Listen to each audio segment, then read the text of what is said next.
At Chris Kehler Holistic, we demonstrate real healing and real caring to your health issues and needs. Our solution for you is an alternative to the alternative. Our out-of-the-box treatment methods are aimed to your specific well-being and are quite different than most. Venturing down the realm of quantum energy healing, Chris uses unique modalities of healing, such as spiritual intervention with pendulum dowsing, sacred geometry tools such as the neutralization, divinity, and sun ring. Another tool Chris uses is a 5-tiered pyramid affectionately known as the Silver Light Pyramid to activate quantum activity within the body. Also, Chris Kehler Holistic uses radionic technologies in various platforms with specific liquid mineral ionics to balance out excesses and deficiencies within the body. At Chris Kehler Holistic, our goal is to get tangible and measurable results in the least amount of time possible so you can carry on with what's important in your life. Another advantage to this unique energy healing is it can be done at a distance healing session. So location is not a barrier and can be done conveniently at your home, office, just about anywhere through Skype or telephone conferencing. Eliminate costly protocols, expensive monthly supplements, high-priced allopathic operations, invasive surgeries, and dubious medication applications that keep you trapped in a financial and health rat race. Get a specific, customized, out-of-the-box solution tailored for your health recovery. At Chris Kehler Holistic, we are warm welcoming and want to put you at ease with your visit to us. Please visit www.chriskehler.net for further information as we welcome your questions and inquiries to starting this unique journey. At Chris Kehler Holistic, we want to show you that we are the alternative to the alternative and the out-of-the-box solution to customize an answer for you to spend less and gain more in your high-vibrancy journey. Visit www.chriskehler.net. Real healing and real caring to your health needs.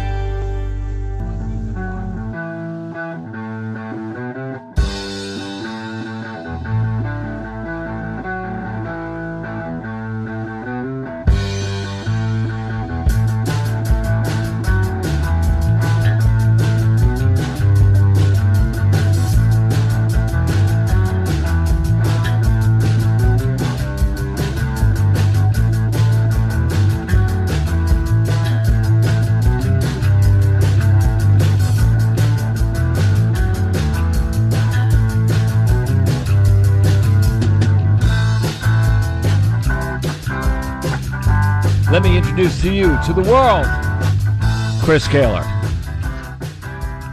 Hey, welcome everyone to another rip-roaring edition of A Quantum View. I am your host, Chris Kehler.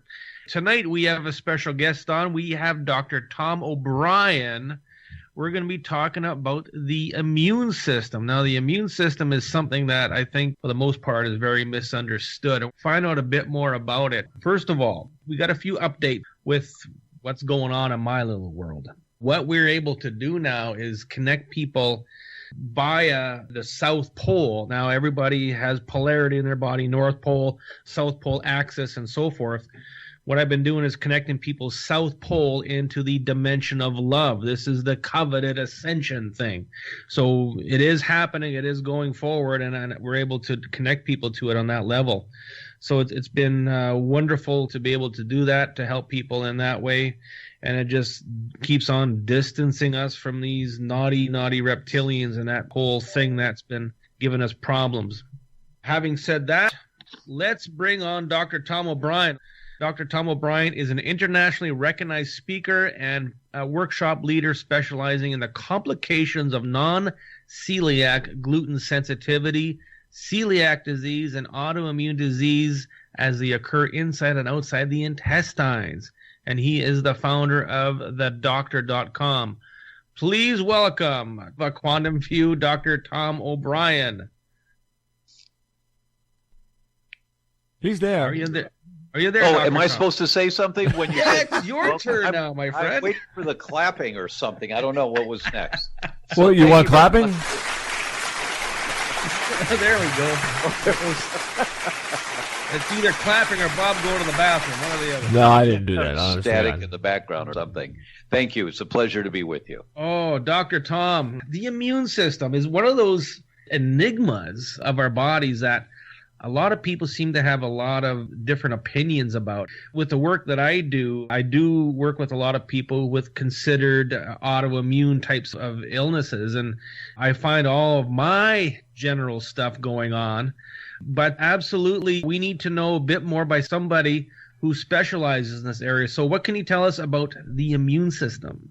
Well, good. Thank you. That's a topic that everyone needs to know about on a basic understanding basis. It's critically important. Your immune system is the dashboard of your body to tell you if you're overheating, if you're running low on oil or running low on gas, what's the temperature in the engine? It's the dashboard. Your immune system is the armed forces of your body. Army, Air Force, Marines, Coast Guard, Navy. There's a bunch of different branches, but they're all just part of the armed forces there to protect you. So if your Army is called out in detail, in excessive detail, if you've got lots of antibodies, that's a tool that the immune system uses. If you've got lots of antibodies to your brain, for example, you got a problem with your brain. You don't have a problem with the immune system. That's just the armed forces. The question is, why is the armed forces being called out? And so there's a bunch of things to tell you on this. I just did a talk yesterday at the Academy of Integrative Health and Medicine, and the doctors just sat there, their jaw dropped because, this is a paradigm shift for most doctors when they understand this. And what do you mean by a paradigm shift? A paradigm shift is something that changes the way you think. When you get new information, you just start thinking about a topic differently than you ever thought about it before. I'm going to give you an example. 1988, there was this researcher in Australia. He started talking about that it looked to him in his research that ulcers that people get, when you get an ulcer, the vast majority of the time, it looks like it's due to a bacteria in your stomach. And every gastroenterologist that went on record would say, this guy's a nutcase. There's no such thing as bacteria causing ulcers. Of course, ulcers are from too much acid, so you need antacids, and it's $1 billion industry to take the antacids. And anyone that challenges that line of thinking was considered a nutcase. Guy's name was Marshall, Dr. Marshall. So what he did was he did an endoscopy. That's when you put a tube down your throat and you take a picture.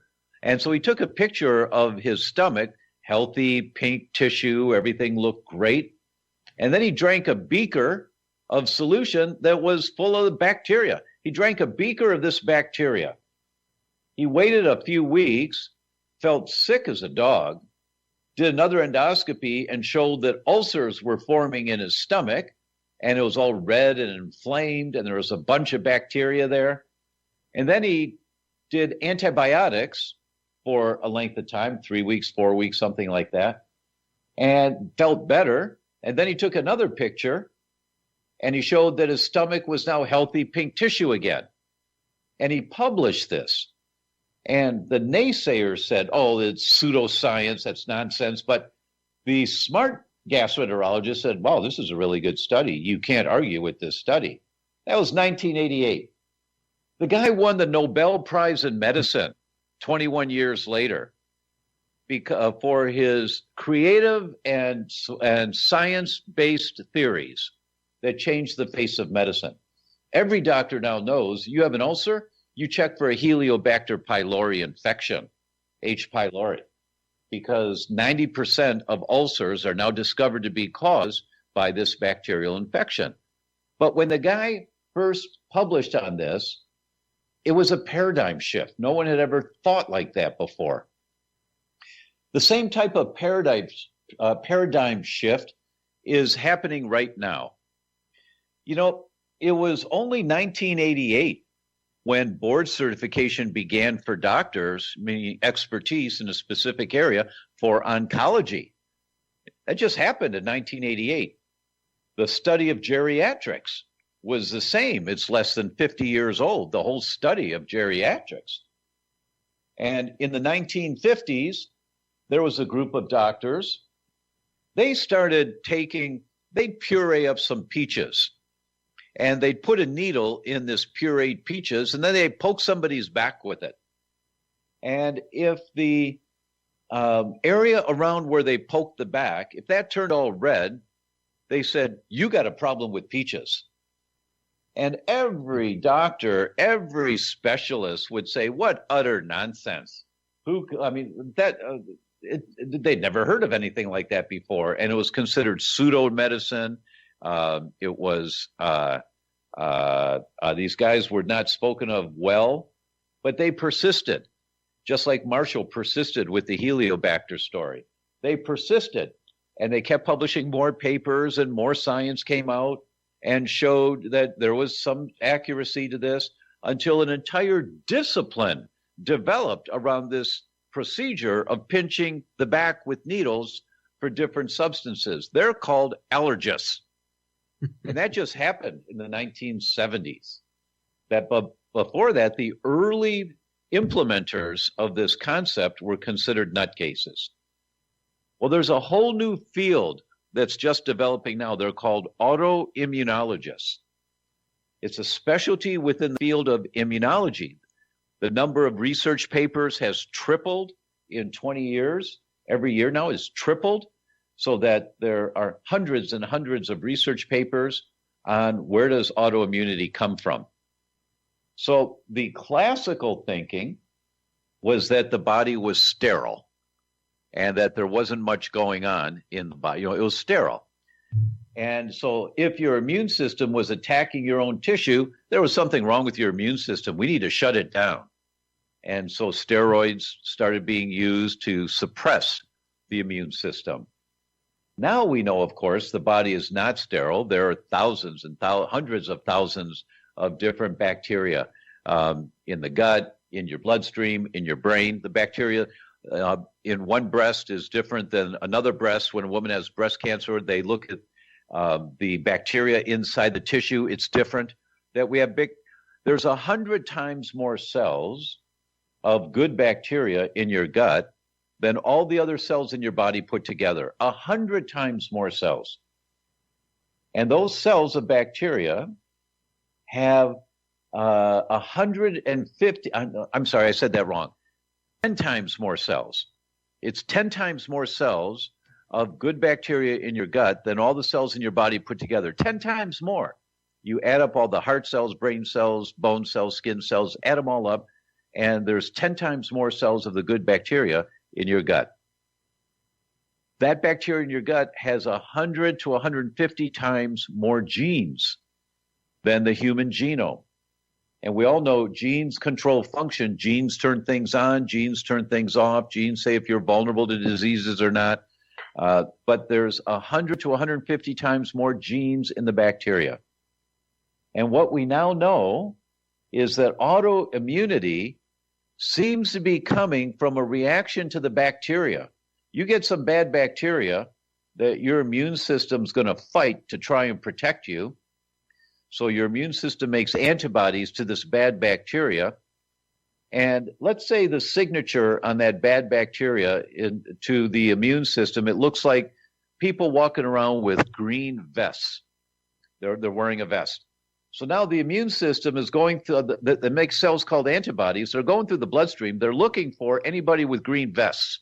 They got a green vest, they shoot them because that's a bacteria. That's a bad bacteria. Well, it turns out that the green vest, the signature, and it's a protein signature, that protein signature in the bacteria that the immune system is attacking looks a whole lot like some of your own tissue, depending on your genetic vulnerability. So the antibodies you make to attack the bacteria can attack your own tissue. And if it attacks your own tissue, now you develop the autoimmune mechanism. So I know this is really kind of big picture, complicated, and I'm sorry, I don't mean to make it that way, and we'll dial it down. We'll talk about each part of this. But the big picture is when you got an autoimmune disease, it's likely coming from your immune system trying to protect you from something. And the collateral damage, it's attacking your nerves, and you get MS, or it's attacking your joints, and you get rheumatoid arthritis. Right. Now, go back a little bit. The people who thought that these guys were nuts coming up with these scenarios, well, they should come and spend a day in my office, and they're going to find a bit more to, Yes, I to laugh understand what about. you mean. And of course, in the mainstream, they thought that chiropractors should be hung and burned as witches at one point in time. So people are really coming forward with new discoveries and theories and putting them into practice. You know, as you said, this guy using himself as a human guinea pig, proof and point right there. Because, of course, science needs to touch, see, feel, and hear what's going on. Now, autoimmune diseases. Now, my first wife, she died of an autoimmune disease called scleroderma. Of course, they did everything they could with steroids to make her comfortable, and it ended up being a lot of calcium building up in her body and her joints locking up and her skin getting hard from calcium. So the whole concept of autoimmune was very, very new, I think, at that time, or not very well known. Now, within the work that I do, I always find generally 90% of the time some kind of leaky gut syndrome is involved, releasing toxins into the body. Of course, celiac, gluten, a lot of these things tend to take the brunt of what is causing the autoimmune system to activate. In your mind, what is the absolute trigger that is within people's bodies that tends to activate this immune system? Well, that's a really good question. So there's a website called PubMed, PUBMED, stands for Public Medical Information, PubMed.gov. And it's the National Library of Medicine. And when you go there to PubMed.gov, as I just did, as you were asking your question, I went to PubMed.gov, and what did I do? It opens up on the search engine right away. And on the search engine, I typed in scleroderma and molecular mimicry, because that's the mechanism, that's one of the most common mechanisms that trigger all this. And 30 studies come up, 30 studies on how with scleroderma, it might be associated with an immune reaction to bacteria. And the first study, the one that just came up first, published in the journal Lupus, says infections and autoimmunity, role of human cytomegalovirus, that's CMV, in autoimmune endothelial cell damage. What all that means is that this is a virus. In this study, they looked at this virus and how it could contribute to developing scleroderma. And the whole research paper's on that, and there's nine different researchers on this paper. So that's a direct answer to your question, which is, what do I think's triggering all this? And what's triggering the autoimmune epidemic, which is there, it's here now. It really is an epidemic. Cardiovascular disease begins with an autoimmune component. Cancers often begin with an autoimmune component. It's a huge, huge problem. I think it's a platform, a foundational problem that if our doctors look for this, they're going to find it in their practice every single day. And most of the diseases they're dealing with have this component, this autoimmune component to them. And what's the trigger? It's the toxic world we live in. Now, I did this thing, and everyone is welcome to check it out. It's called Betrayal, the Autoimmune Disease Secret They're Not Telling You. And I interviewed 83 of the world leaders. I traveled the world. I went to Spain and Portugal and England and Ireland and Germany and Sweden and US and Mexico. And I interviewed world leaders in the field of autoimmunity who had published papers. I read their research papers, so I knew who these guys were and women, and I knew the questions to ask. There's a woman in Spain that's reversing type 1 diabetes in people by giving them nutrition and changing their diet. And she's publishing the science behind it. So I interviewed all of these scientists. And then I interviewed the doctors, the clinicians, who are using the ideas that the scientists have been writing about. And then I interviewed the patients of the doctors using the ideas that the scientists were writing about, and the patients talking about reversing their rheumatoid, reversing their MS, reversing their multiple sclerosis. I'm not exaggerating. Case after case after case. When people learn how to change their lifestyle, because it's the lifestyle, it's the foods you choose to eat, the environment you live in. You know, if there's mold in your house, you got a big problem. Now, people don't know that they've got mold in their house. So I say, Mrs. Patient, if you go on vacation for a week, when you come home, do you have to open the windows up to air the house out? Oh, yeah.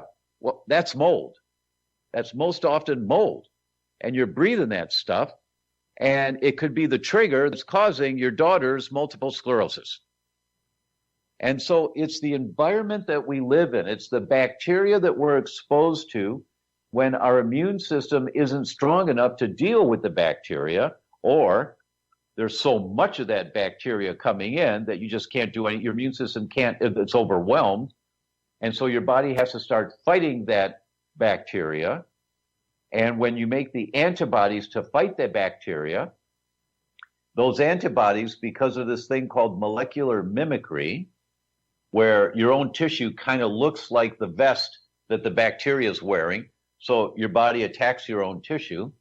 When that happens, you're developing an autoimmune mechanism. And Mrs. Patient, you pull at a chain, the chain breaks at the weakest link. It's at one end, the middle, the other end. It's your heart, your brain, your liver, your kidneys. Wherever your genetic weak link is, that's where the chain's going to break. So one person that makes antibodies to a bacteria, they can have joint problems.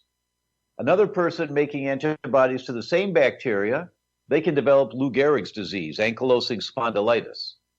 Another person can develop a disease of the brain called multiple sclerosis. The same bacteria. It just depends on your genetics. But the key is your immune system is trying to protect you. You can't shut the immune system down with steroids to deal with an autoimmune disease. Long term, it won't work because you've got this bacterial infection and your body's going to keep trying to protect you. That's the bottom line. You've got to find out what's the trigger. Where is it coming from? What I see a lot of, I've read and researched, is a bacteria called mycoplasma. This is a bacteria without a cell wall. The immune system has a hard time identifying it and fighting against it because it's like fighting a huge bacteria in the body. Mycoplasma, I was just teaching on this yesterday. Mycoplasma pneumoniae activates 463 different genes in your body. So when you get an exposure to mycoplasma, if your body can't get rid of it right away and it starts to colonize, it finds a nice little safe, warm place where there's lots of good food around for it, and it just starts to grow and colonize. So you get a mycobacterial infection. It triggers 463 genes to maintain its own survival. So it shuts off the genes for inflammation. It turns on the genes to produce a wall around it, to protect it, kind of like a force field so the immune system can't find it. I mean, it's a nasty. So you're absolutely right. It's a nasty. It is a nasty, and I find it correlated all the time with leaky gut. So if it's coming through the gut, along with other toxins, other waste removal, I've had tons and tons of success with people with joint problems, with memory, cognitive issues, brain fog, and many things like that, just by healing up their gut before their show. I worked with somebody in Japan who for almost all her life was experiencing all kinds of health problems. And just by putting a plug in the leak within the gut, stopping all this bacteria, all of this fecal matter from leaking into her body, it immediately, within a few days, showed a big difference. So yes, the bacteria is certainly a big contributor and a big problem. The toxins leaking into the body is going to get that immune system going. You're saying something really important here that everyone needs to listen to. It's really important that it's called the gateway. The gateway into the development of autoimmune diseases is the intestines. And Mrs. Patient, your intestines are a tube 20, 25 feet long. It goes from the mouth all the way down to the other end, kind of winds around in the middle there of your abdomen, twists and turns around there. The inside of the tube is lined with cheesecloth. When you eat food, proteins are like a pearl necklace. Hydrochloric acid made in your stomach undoes the clasp of the pearl necklace. Now you have a string of pearls.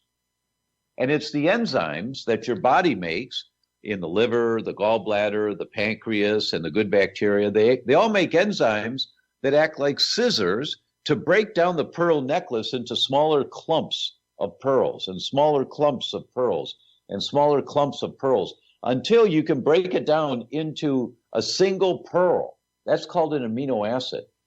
And those pearls fit right through the cheesecloth to get into the bloodstream. And then the body uses those pearls to make new bone cells or new nerve cells or new hormones. That the pearls, the amino acids, are the building blocks that we make our new cells from. It's a beautiful system when it works properly. But when you get tears in the cheesecloth, that's called leaky gut. The technical term is pathogenic intestinal permeability. When you get pathogenic intestinal permeability or leaky gut, now you get clumps of the pearl necklace getting through the tears in the cheesecloth before there's been enough time for the scissors to snip it down into the individual pearls. So these big clumps get through into the bloodstream. They're called macromolecules, big molecules. They get in the bloodstream and your immune system says, whoa, what's this? This is not good for me. I better fight this. And now you start making antibodies to tomatoes or to cucumbers or to peaches or to beef or to chicken. And when people do a blood test looking for food sensitivities, they do 90 different foods and it comes back they're sensitive to 20, 25 foods. Say, oh my God, that's everything I eat. Well, of course it is. Your immune system's trying to protect you. You got a leaky gut. And these big molecules are getting through before there's been enough time for them to be broken down, snipped down into smaller molecules of just the pearls of the pearl necklace, just amino acids. So what do? You got to stop eating that food because it's gasoline on the fire right now, and you heal the gut. When you heal the leaky gut, these big molecules stop going through. You wait 6 months. You start feeling better right away, just like the case study you were talking about. You start feeling better right away. 6 months later, you do the blood test again, and you find out you're sensitive to 2 foods, not 22. And those are the ones you stay away from forever. Now, I've also seen many occasions when the body is trying to fight something that isn't really there. So the immune system can be tricked, and we go into the whole concept of negative energies, entities, different concepts of that nature where the body thinks, I'm under attack, I need to send out the army. And we do those clearings, and it certainly helps. But ultimately, the bacteria, now you need to look at what's causing the bowel to have a leak. Okay, what's causing the hole in his cheesecloth? Parasites? Well, there's a number of different triggers that do that. The ones that Harvard published on every time that do it are wheat and lipopolysaccharides.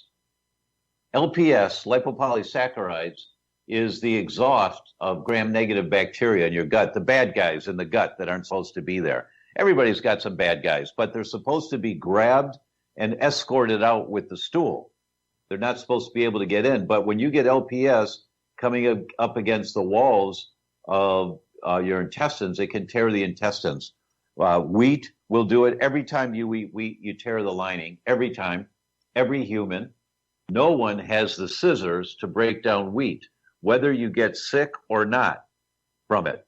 And at some point, you're going to cross the line, and now it's going to tear the cheesecloth, and your immune system's going to start fighting it, and you won't feel it when it happens until you've killed off a bunch of tissue in your brain or your joints or your eyes or your liver or wherever your genetic weak link is.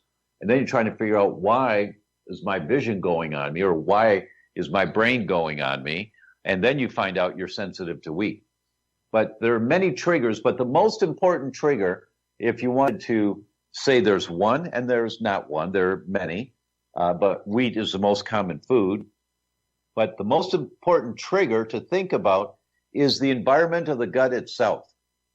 When you've been eating the wrong kind of foods for too long, you've got a bunch of the wrong kind of bacteria down there that are thriving, and they just stay there. Remember, 10 times more cells of them in the gut than all the cells in the body put together. And so you have to fix the microbiome for any autoimmune condition. or anytime you're wanting to treat the gut, fix intestinal permeability, you do a test. There are good blood tests now that identify if you have intestinal permeability or not. And anytime you want to fix it, you must also include correcting the microbiome. If you don't, then it's going to come back. And it'll come back in another, you'll get temporary relief with your protocols, but the thing comes back because the microbiome itself will keep tearing the cheesecloth. When you've got too much of the wrong bacteria, you tear the cheesecloth.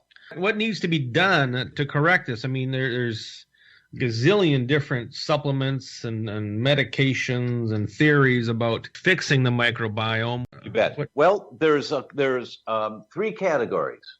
The first category to fix intestinal permeability is stop throwing gasoline on the fire. Well, what does that mean? It means you have to find out what it is you're sensitive to, and you are. You've got some sensitivities whether you feel it or you like it or not. The body doesn't care if you like it or not. If it's bad for you, it's going to tear the cheesecloth. So you have to find out, do I have food sensitivities? And once again, the most common one is wheat. And there's some really good tests right now. Most of the tests, not most, all of the tests until just a couple of years ago have been very limited in their thoroughness. Now there's tests out that are much, much more thorough. Lots of information on my website that you can get on that. Take those tests to your doctor, take the information to your doctor, say, do this test. Or you can order the test on my site, but I always want people to go to their doctor, download this information, say, would you consider doing this test, please? So the first thing you have to do is find out, how am I throwing gasoline on the fire? The second thing you have to do is correct the microbiome. So you have to do a test, you do a stool test, you see what's going on in my microbiome right now. Do I have a whole lot of bad guys in there? And so I have to do some antibacterial stuff to get rid of it. And there's natural antibiotics, and then there's the pharmaceutical antibiotics. And I don't recommend the pharmaceutical antibiotics until it's the last straw. That you try the natural stuff first, because many times it works. Many times it's sometimes a little slower because they're not bazookas. You know, it's like you're coming in with 6 shooters to get rid of this stuff, but the pharmaceuticals act like bazookas. They just kill everything. They just blow up everything down there. But if you need them, you take them. So first, stop throwing gasoline on the fire. Second, get rid of the bad bacteria in the gut. Third, rebuild a healthy microbiome.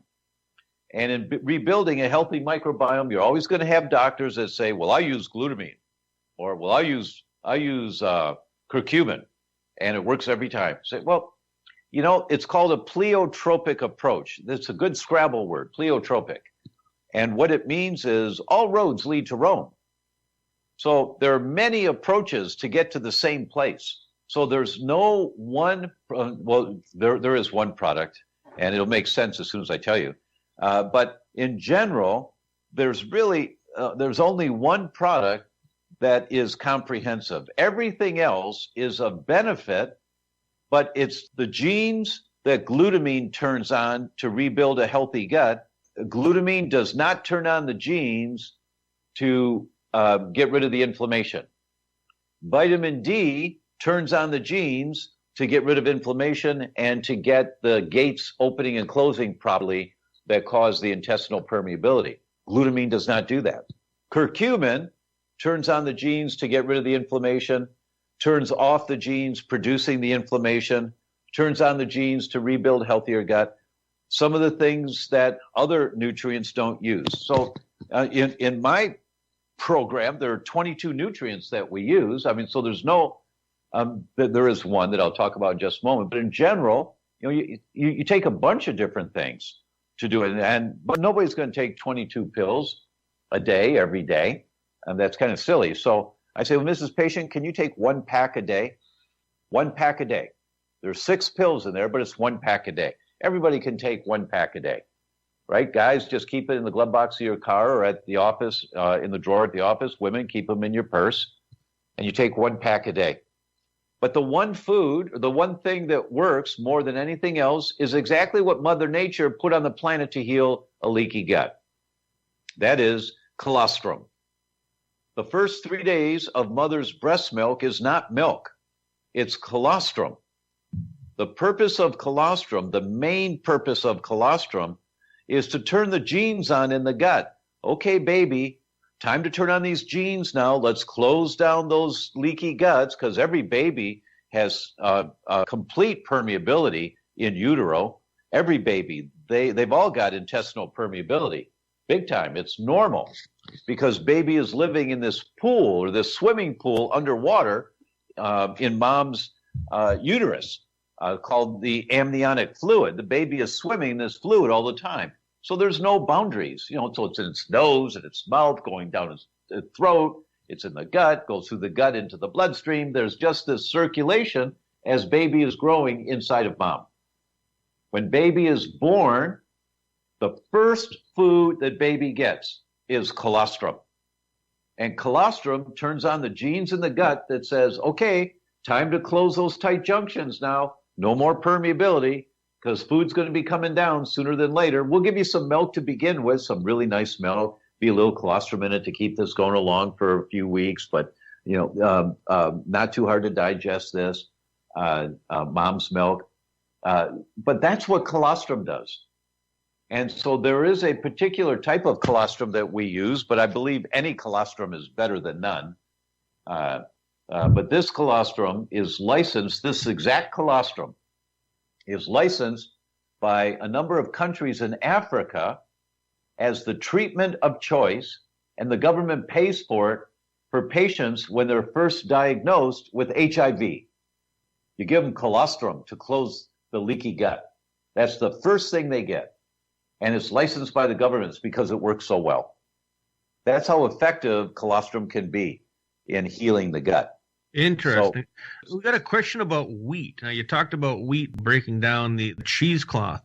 Is GMO wheat? Have you ever seen any worse problems with GMO, or is all wheat just bad for you? That's a really good question. And certainly GMO makes it worse. But all of the research on this, it started back in 1974.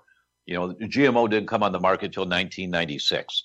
And so GMO makes it worse. But all wheat, even the ancient strains of wheat, will cause a problem for people because humans don't have the scissors to break it down into individual amino acids. Wheat has saved millions and millions of lives. Millions of lives. Nobody can argue with that. If there's a famine in Africa, we send a boatload of wheat over there, it saves thousands of lives.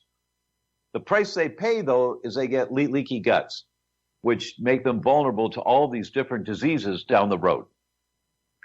So GMO makes it worse. One of the big problems with glyphosate is that it kills the good bacteria in the gut, and it encourages the growth of really bad bacteria in the gut. But it also will cause some intestinal permeability, but that's not the main problem with it. The Roundup will cause some intestinal permeability, but it's not the glyphosate. It's what was labeled as inert ingredients. They're not inert at all. They're actually very toxic to the human body. Big question. Tai Chi says his personal one has been same thing, but with Moldavita wheat. His personal what? I'm trying to read this question. I'm just copying it for you. Moldavita wheat. What is Moldavita wheat? What about it? I don't know. Okay. It says mold. His personal something. Yeah, it's a personal. He says, but he has the same thing, but with Moldavita. Moldavita wheat. Well, we'll just push that question aside. There are hundreds of strains, thousands of strains that have been developed of wheat. But even the ancient strains, the Emmer, Kamut, the ancient strains, no human has the scissors to break them down. Now, whether you feel sick or not when you eat it, because some people say, well, I go to Europe and eat the wheat there and I'm fine. No, you're not. You just don't get the bloating and gas that you get in the United States, so you think you're fine. But the immune system is still having the same reaction because, see, it's the proteins in wheat trigger the immune response. And you don't feel when your immune system makes antibodies to wheat, or because of the weak link in your chain making antibodies to your thyroid or to your joints. You don't feel any of that until you've killed off enough thyroid cells or joint cells. Now you know it's a problem. But because you're eating the wheat in Europe and you don't feel sick when you eat it, or if you're eating this maltol something wheat and you don't feel sick when you eat it, you think it's okay. No, because you think not getting sick means not getting bloating, not getting stomach pain, not getting gas, not getting constipation. No, that's not the proteins that cause that. There's another category of the foods in wheat called FODMAPs, fermentable carbohydrates. That's what causes most of the GI complaints, and the wheats in Europe have lower FODMAP content. So if this guy is saying he can eat a certain strain of wheat and he's fine, no, you're not. It's just that you're not, it's probably lower in FODMAPs, and so you're not getting the GI complaints that you get with the other wheats, but you're still getting the immune response because no human has the scissors to break down wheat. No one. If we could turn on that gene to digest wheat, we'd be in a much better position now, wouldn't we? There is no gene to digest wheat. There is no gene that we have as humans. So it's not that it's not turned on. There is no gene. There is no enzyme, because genes activate things. Genes activate making enzymes, for an example. There's no enzyme, human enzyme, to digest wheat. What enzyme do you feel we'd need to digest wheat? Because I can make one.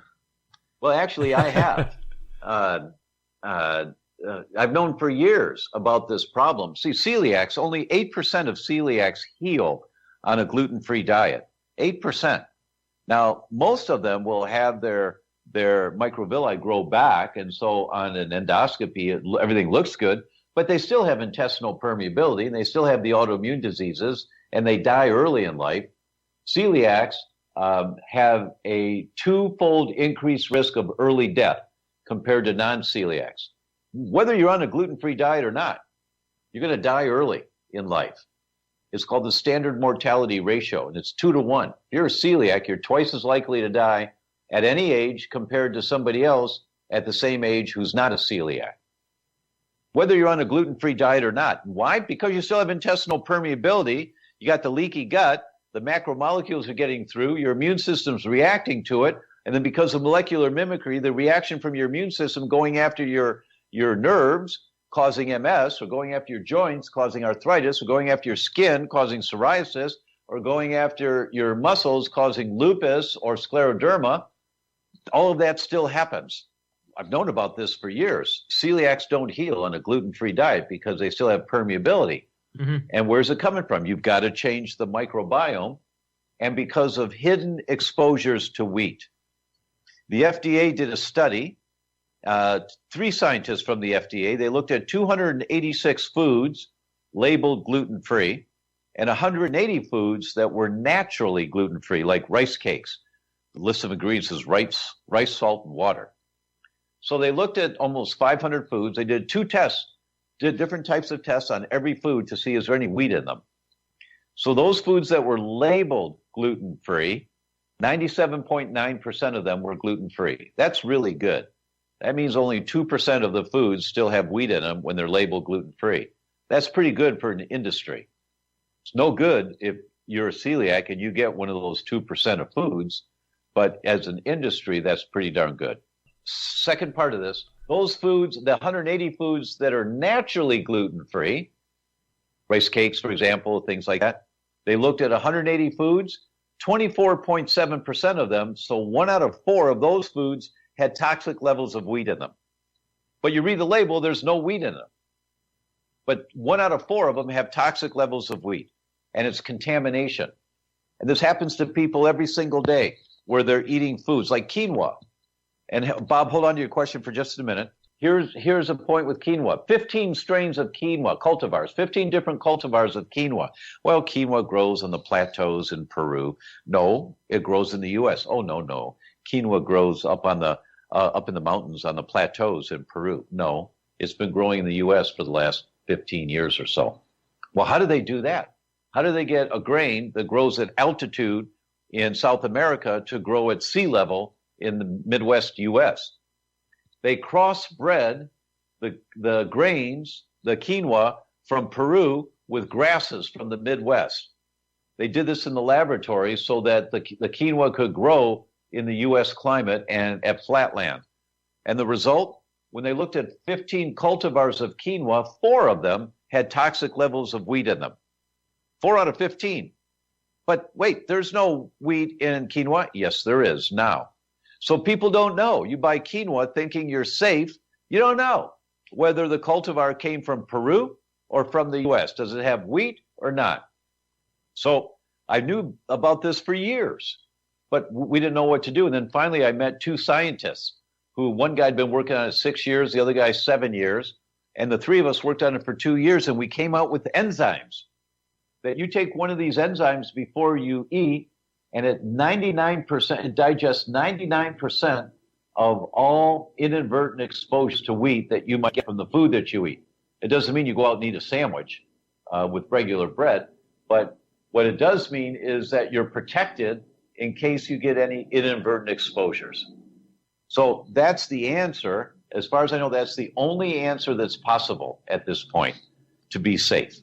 Okay, Bob, you had a question. Oh, yeah. All us guys and women, and that we eat our breakfast cereals. And all this is processed wheat, if I'm correct. We also eat the breads that are all, like the Pepperidge Farm and things like this, and that all have the wheats and the different grains and all that kind of stuff.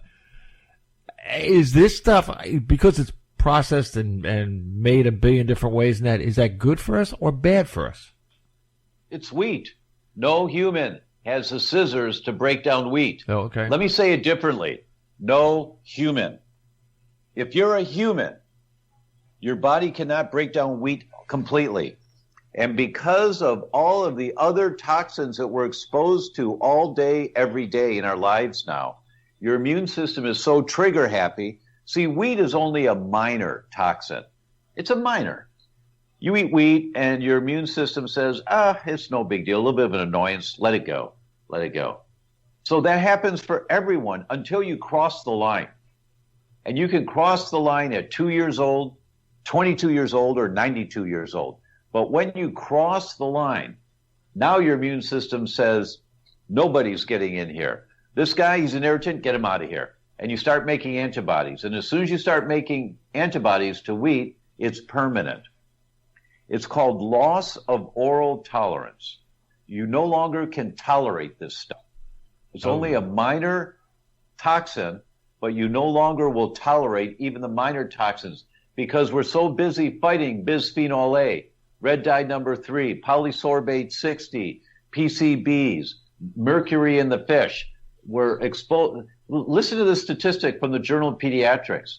Every human in the United States, right now, every person, 250 pounds of toxic chemicals per person per day are being dumped in the U.S. Ooh. 250 pounds per person per day.